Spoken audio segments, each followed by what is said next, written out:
Aujourd'hui, nous abordons Ryutama, le premier jeu de rôle japonais traduit en français. Enfin, à ma connaissance. Et vous verrez, le thème est bien plus proche d'un film de Miyazaki que de Conan le Barbare. C'est parti!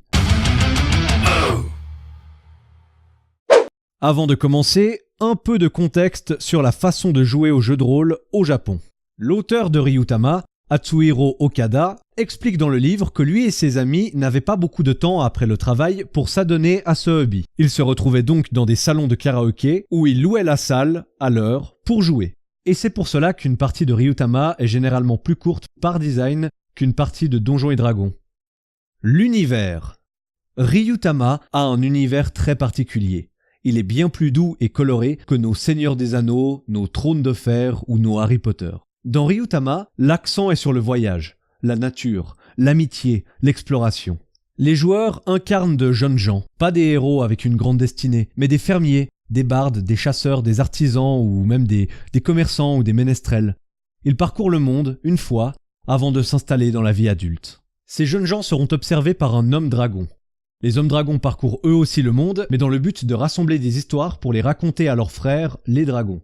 Les dragons sont des incarnations animales de la nature et des saisons. Et s'ils disparaissent, la nature aussi. Les mécaniques de jeu. Ryutama est un jeu simple, et je le conseille à toute personne voulant apprendre à endosser le rôle de MJ, car il a été spécialement conçu pour aider les jeunes joueurs à devenir meneurs de jeu. Mais nous y viendrons.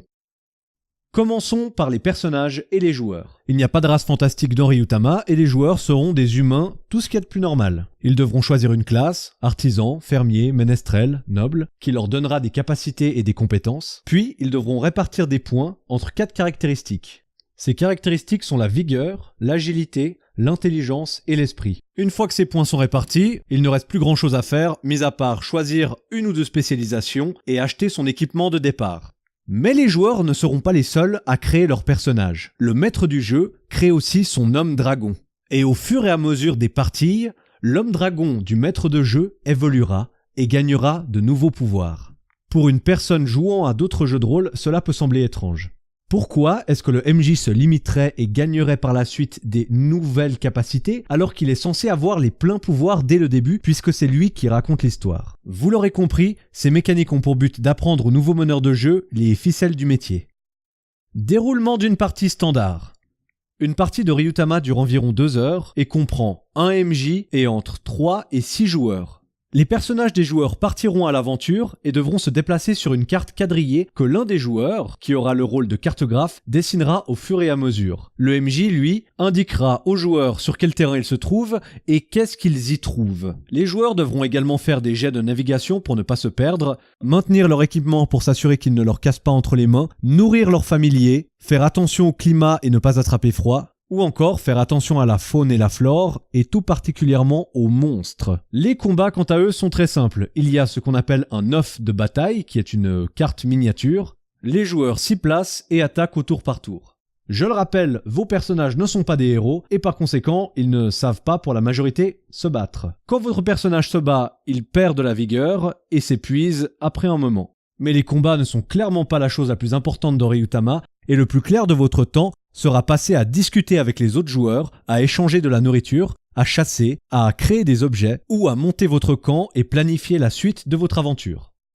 Bref, Ryutama est un jeu à l'ambiance positive, drôle et poétique que je recommande à tous ceux qui voudraient essayer le jeu de rôle. C'est un jeu simple, court et sans prise de tête. Cependant, il peut clairement repousser les joueurs qui ont des envies de violence et de combats épiques. Et je finirai simplement par dire que, même si vous ne jouez pas au jeu de rôle, ce livre est une magnifique petite pièce, bourrée d'illustrations et de bonnes idées. C'est un joli petit livre turquoise à avoir dans votre bibliothèque. Et pour ma part, c'est l'un de mes jeux de rôle préférés. Voilà. J'espère que cette vidéo vous a plu, et je vous retrouve dans un futur proche pour survoler Carnage dans les étoiles, un jeu de rôle plein d'action et plein de violence. D'ici là, je vous dis à très bientôt pour de nouvelles vidéos.